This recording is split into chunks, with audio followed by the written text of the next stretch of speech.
A man sits cross-legged at the mouth of a cave. Outside, rain falls on a mountain in southern Japan. He is 60 years old. His body is failing him. Later historians will guess it was stomach or lung cancer. He has fought 60 duels in his life and lost none of them. He has commanded men in 3 wars.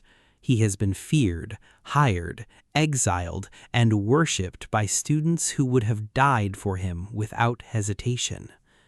And here he is, alone, in a damp stone cave called Reigan-do, writing. Not fighting, writing.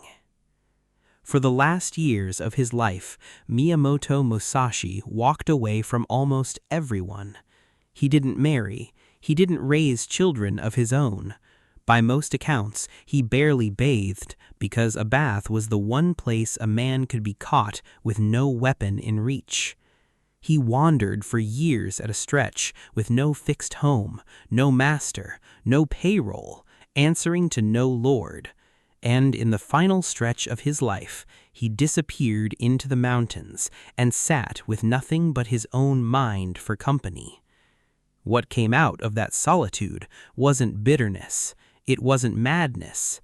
It was the Book of 5 Rings, one of the most studied texts on strategy, conflict, and self-mastery ever written, still read today by swordsmen, soldiers, CEOs, and anyone trying to figure out how to operate in a world that keeps trying to throw them off balance.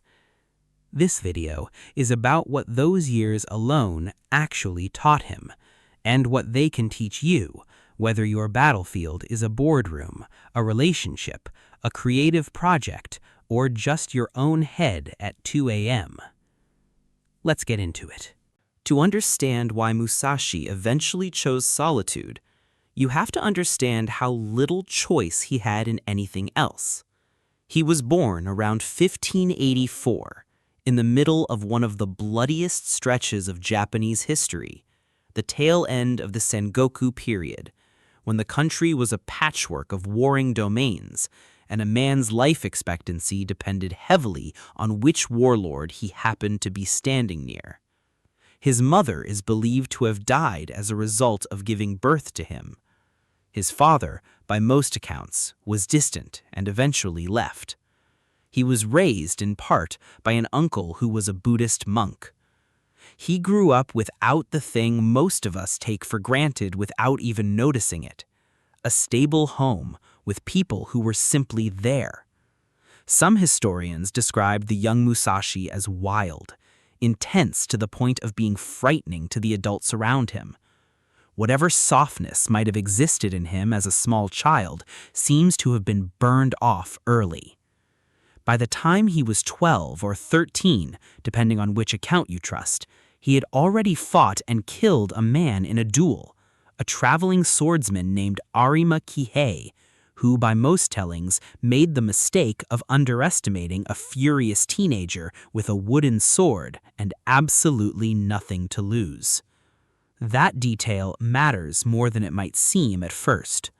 A boy with nothing to lose isn't reckless because he's brave. He's reckless because he has never been given a reason to believe the world will protect him if he plays it safe. Musashi's entire childhood taught him one lesson before he was old enough to understand he was learning it. You are on your own, and you'd better get good at being on your own. At 16, he fought in the Battle of Sekigahara, the massive nation-defining conflict that eventually put Japan under the control of the Tokugawa shogunate. He fought on the losing side. That's worth sitting with for a second. As a teenager, he had already experienced not just violence, but defeat, displacement, and the unraveling of an entire political order he'd staked his future on. Most people who experience that kind of early instability spend the rest of their lives trying to claw their way back to safety, a steady job, a fixed address, a clan, a name that means something. Musashi did the opposite. He never settled down. He became what was called a ronin, a samurai without a master, a man who belonged to no lord, no house, no fixed hierarchy. In a culture built almost entirely around loyalty to one's lord, this was not a neutral choice. It was, in its own way, a radical one. He chose to keep nothing as a way of protecting the one thing he had left: total control over his own path. After Sekigahara, Musashi spent close to a decade essentially on tour, traveling across Japan as a wandering swordsman, challenging masters at established schools, testing himself against anyone willing to fight him. This kind of journey had a name: Musha Shugyo, a warrior's pilgrimage, undertaken purely for the sake of growth. It's worth pausing on what that actually meant in practice. There was no governing body certifying these duels, no referee, no rules committee, no guaranteed rematch. Many of these fights were to the death, or close enough to it that the distinction barely mattered. Each one was a final exam with no retake. Lose, and there might not be a next lesson.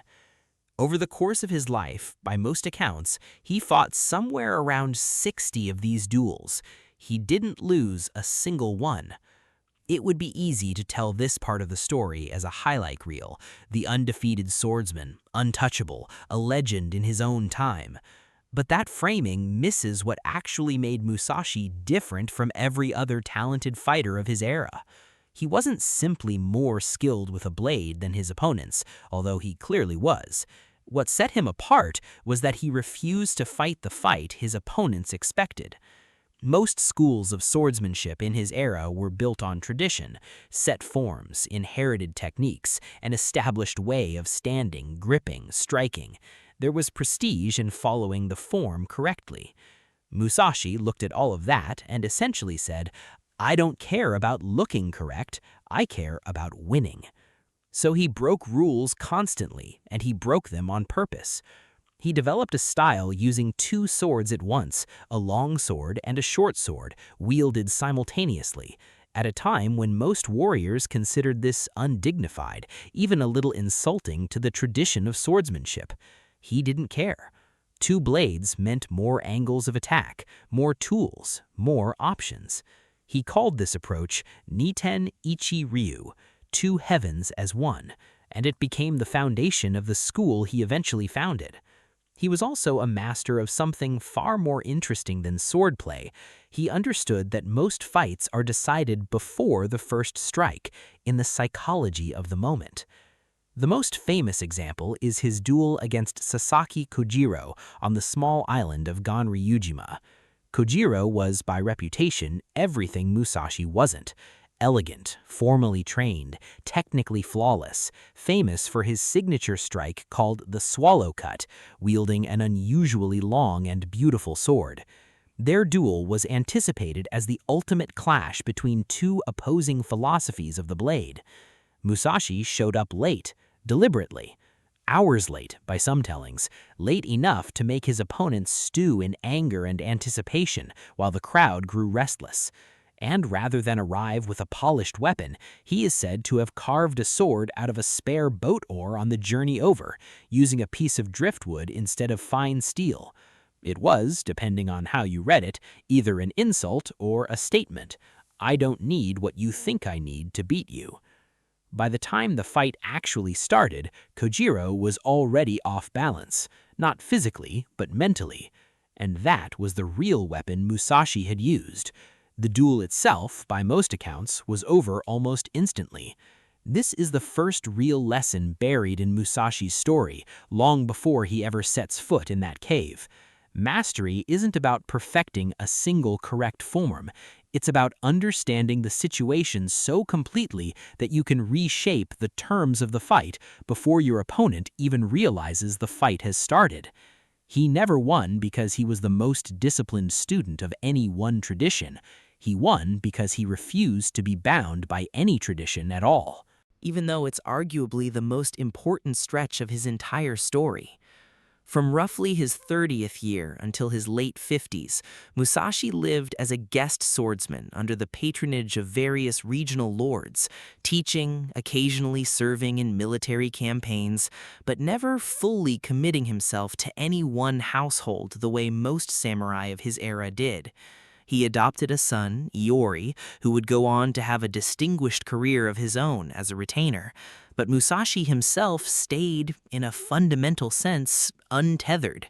He moved where the work was. He taught. He observed. He kept walking.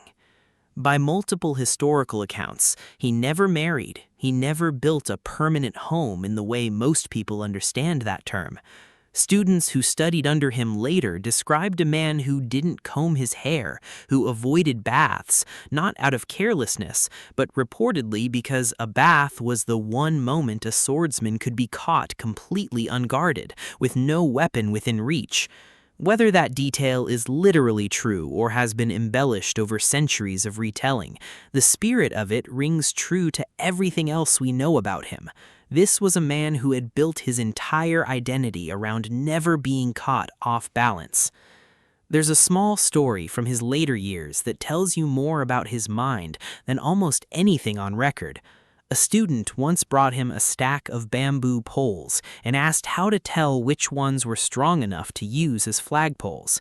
It's a deceptively hard question if you're trying to inspect each one visually. Musashi's answer wasn't a lecture. He simply picked up each pole, one after another, and smashed it against the ground. The weak ones shattered. The strong ones didn't. The ones left standing were the answer.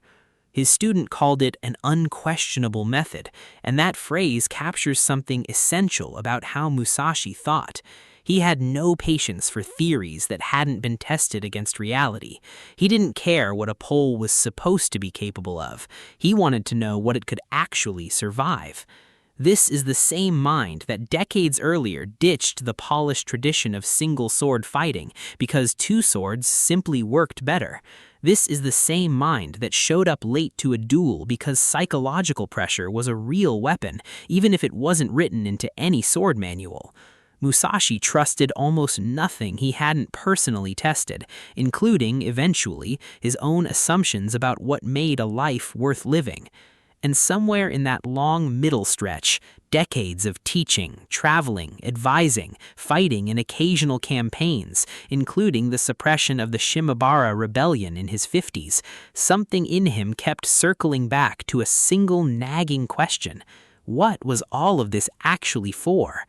He had become arguably the most accomplished swordsman of his generation. He had built a fighting style that bore his name. He had outlived almost anyone who might have once been considered his rival. And still, by his own account, he felt he hadn't yet reached the deepest layer of what he called the way, a concept that for Musashi extended far beyond swordsmanship into something closer to a complete philosophy of mastering any discipline at all. He didn't find that deeper layer in the company of students or patrons or the comfortable arrangement of guest swordsmen to one lord after another. He found it by walking away from it all. In 1643, in poor health and likely dealing with a terminal illness, historians now suspect it may have been stomach or lung cancer, Musashi retreated to a cave called Raigando on a mountain near Kumamoto Castle in Kyushu in the south of Japan. He was around 60 years old. He understood, almost certainly, that this would be his final chapter. Most people, facing a terminal diagnosis at the end of an already extraordinary life, would surround themselves with people, family if they had it, old friends, comfort. Musashi did something that looks, on the surface, almost like the opposite. He went up a mountain and sat alone in a stone cave to write. It's worth being precise about what that actually meant logistically. This wasn't a metaphorical retreat or a weekend silent meditation getaway. Raigando is a real physical cave, cold, damp, exposed to the mountain weather, the kind of place that offers shelter but very little comfort. Musashi chose this. He had options. He had students who would have happily housed him, fed him, and cared for him in his final years in far more comfortable surroundings. He chose isolation instead. Late on the night of October 10th, 1643, by one well-documented account, Musashi began writing what would become the Book of Five Rings, Go Rin no Sho in Japanese. He worked on it roughly through the next 2 years, essentially until his death. The book itself is structured around 5 scrolls, each named for the 5 classical elements in Buddhist cosmology: earth, water, fire, wind, and void. The Earth Scroll lays the foundation, an introduction to his overall philosophy of strategy, using the metaphor of building a house where a strong structure depends on understanding every layer of the craft, not just the parts that look impressive. The Water Scroll describes his actual fighting style, Niten Ichi Ryu, with the core idea that a swordsman's mind and body should move with the adaptability of water, taking whatever shape the situation demands, rather than forcing the situation into a shape it doesn't naturally have. The Fire Scroll deals with the heat of actual combat, timing, tactics, the split-second decisions that separate a winning strike from a fatal mistake. The Wind Scroll is, in some ways, the most pointed chapter. In Japanese, the character for wind can also mean style or school, and in this scroll, Musashi turns a critical eye on the other established sword schools of his era, picking apart what he saw as their weaknesses, an over-reliance on tradition for tradition's sake, attachment to specific weapons or stances, regardless of context, a kind of comfortable rigidity that he believed got people killed. And then there's the Void, the final, shortest scroll, the strangest and arguably the most important one. Here, Musashi moves almost entirely away from technique and into something closer to pure philosophy. The void, as he describes it, is the state a person reaches once they've trained so completely in a discipline that they no longer need to consciously think about the discipline at all. It's not emptiness in the sense of having nothing, it's emptiness in the sense of having integrated everything so deeply that action and thought become the same motion. No hesitation, no second guessing, no gap between what you understand and what you do. It's worth noting that Musashi didn't write this alone in some purely literal sense. He was working from a lifetime of notes, including an earlier treatise he'd composed years before called the Hyoho Sanju Go, the 35 Instructions on Strategy, which he'd written for a regional lord and which laid much of the groundwork for what would become the Book of Five Rings. The cave wasn't where the thinking started. It was where the thinking finally got distilled. Alongside the Book of Five Rings, in that same cave in those final years, Musashi composed a second, much shorter document.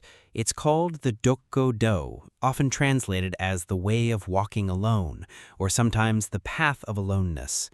If the Book of Five Rings is Musashi's outward-facing philosophy, how to read an opponent, how to win a fight, how to master a craft, the Dokko-do is the inward-facing companion piece. It's a list of 21 short precepts, almost aphorisms, that distill how he believed a person should actually live. He finished it just 7 days before his death in the spring of 1645 and dedicated it to his most devoted student, a young swordsman named Terao Magonojo.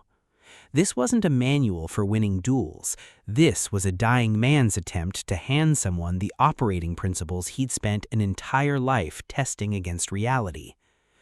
We don't need to quote it word for word to understand its spirit, because the spirit is consistent and clear across every translation. Don't seek pleasure for its own sake. Don't depend on a settled permanent dwelling. Don't pursue material possessions you don't need.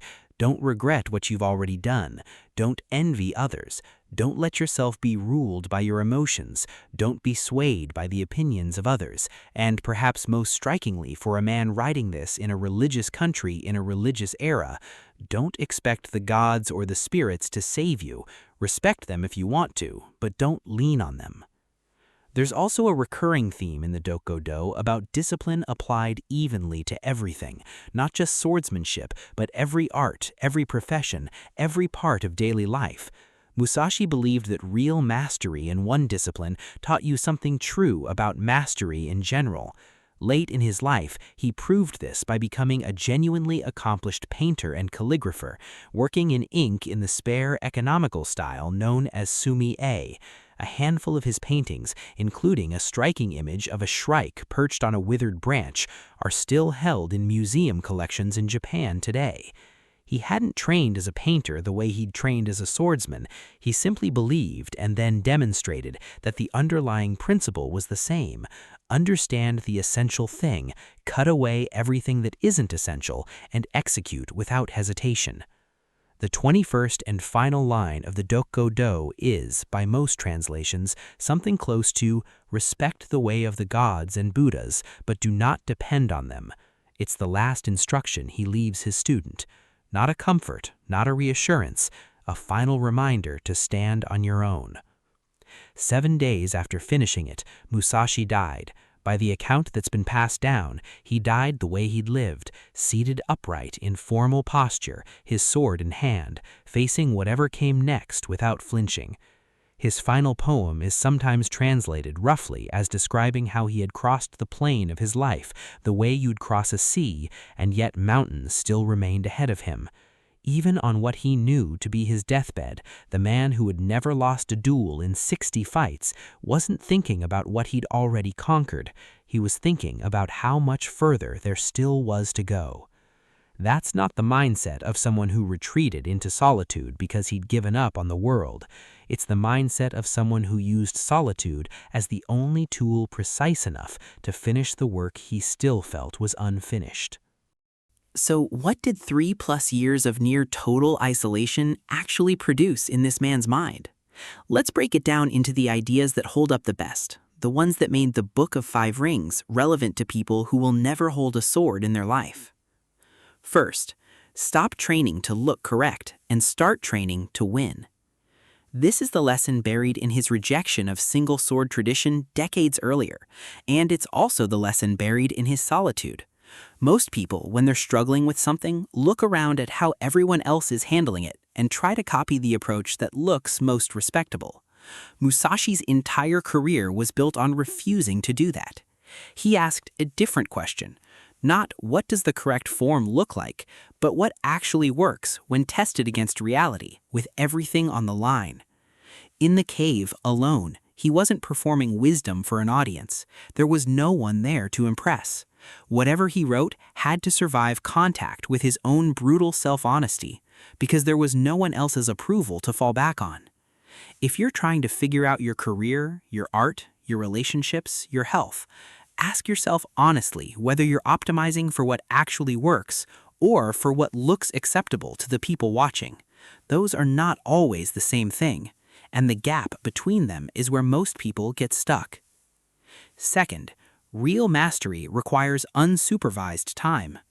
It's tempting to think of skill as something built entirely in the presence of teachers, mentors, communities, feedback loops. And those things matter. Musashi had teachers. He learned constantly from every duel, every encounter, every rival. But there's a ceiling on what you can learn purely through interaction with others, because other people's feedback is always filtered through their own assumptions about what's possible. At some point, every serious discipline requires you to sit alone with the material and find out what you actually think, independent of what anyone else has told you to think. That's what the cave represented. It wasn't an escape from learning. It was the final, necessary stage of learning, the place where decades of input finally got processed into something coherent enough to write down and hand to someone else. If you've never given yourself real unsupervised time with the thing you're trying to master, no podcasts, no scrolling, no checking what everyone else thinks, just you and the problem. There's a layer of understanding you genuinely cannot reach any other way. Third, don't build your identity on things that can be taken away from you. Musashi never married, never built a permanent home, never tied himself to one lord for life. Read uncharitably, that sounds like a man who couldn't connect with people. Read through the lens of his actual writing, it looks more like a deliberate strategy. A samurai who depends emotionally on a lord's favor, or a household, or a fixed social position, has handed an opponent leverage over him without ever drawing a sword. Take away the lord's favor, take away the household, and you've taken away the man's stability. Musashi structured his life so that almost nothing external could be used against him, because almost nothing external was holding him up in the first place. His stability lived inside his own skill and his own thinking, the one thing nobody could confiscate, exile, or burn down. You don't have to live as a wandering swordsman to apply this, but it's worth asking yourself honestly, how much of your sense of who you are depends on things that could be taken away from you tomorrow? A job title, a relationship, a number in a bank account, the approval of a specific group of people. Musashi's whole life was an argument for building your core identity on something sturdier than any of that. Your own developed judgment, your own tested skill, your own honest relationship with reality. Fourth, emptiness isn't the absence of knowledge, it's the completion of it. The Void Scroll is easy to misread as some kind of mystical non-answer, a chapter where Musashi simply throws up his hands and says, "It's beyond words." That's not actually what he's describing. The void, in his telling, is what happens after you've trained so completely that the gap between knowing and doing disappears. It's not emptiness instead of mastery. It's emptiness as the final form mastery takes once it's fully absorbed. Think about anyone you've ever watched who was truly excellent at something. A musician who isn't thinking about finger placement anymore. A driver who isn't consciously calculating each turn. A writer whose sentences just arrive instead of being assembled word by word. That fluency isn't a lack of knowledge. It's so much knowledge, so deeply internalized, that it no longer feels like knowledge at all. It just feels like instinct. That's the destination the Solitude was pointing toward the entire time. Not less understanding, so much understanding that it stopped needing to be consciously accessed. Fifth, walking alone is not the same as being lonely. This is maybe the most important distinction in the whole story, and it's right there in the title of his final work, Doko-do, The Way of Walking Alone. Musashi wasn't describing isolation as a punishment or a deficiency. He was describing it as a discipline, almost a craft in its own right, the same way swordsmanship was a craft.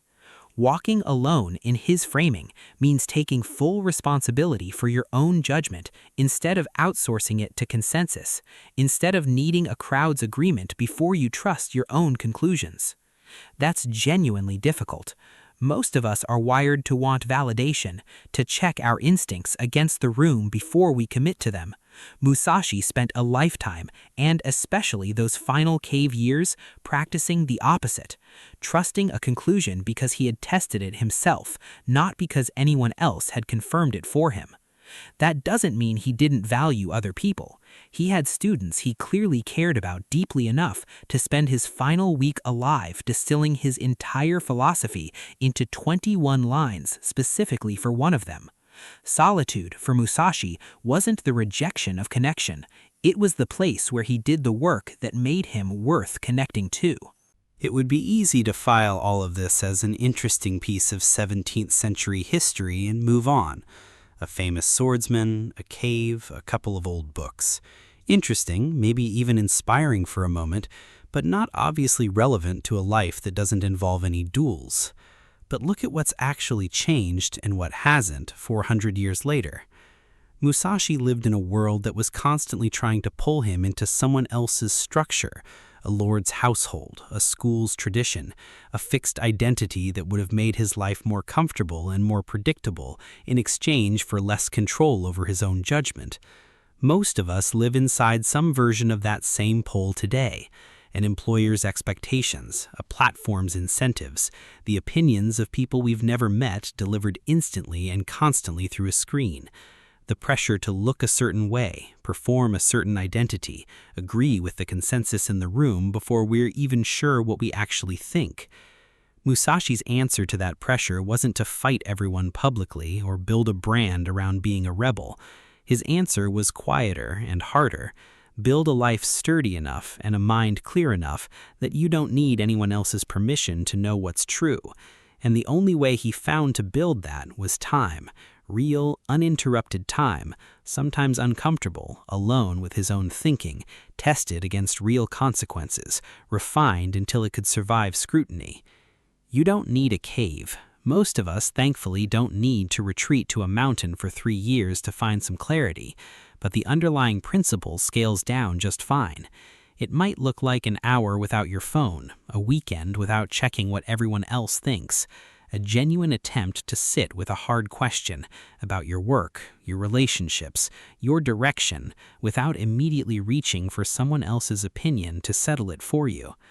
The man who wrote the Book of 5 Rings spent his entire life refusing to accept an answer he hadn't tested himself. That's the real inheritance he left behind, not a fighting style, not a list of rules to follow, but a standing challenge. Don't believe something just because it's the accepted form.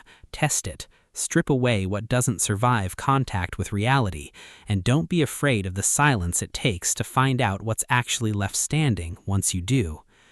3 years alone at the very end of an extraordinary life gave the world 2 of the most enduring texts ever written about mastery, conflict, and how to live with integrity when no one is watching. Not because solitude is magic, but because Musashi finally gave himself the conditions to stop performing and start being honest, with the page and with himself. That's the lesson. Not go be alone, go be honest. Solitude was just the only room he ever found quiet enough to hear himself clearly.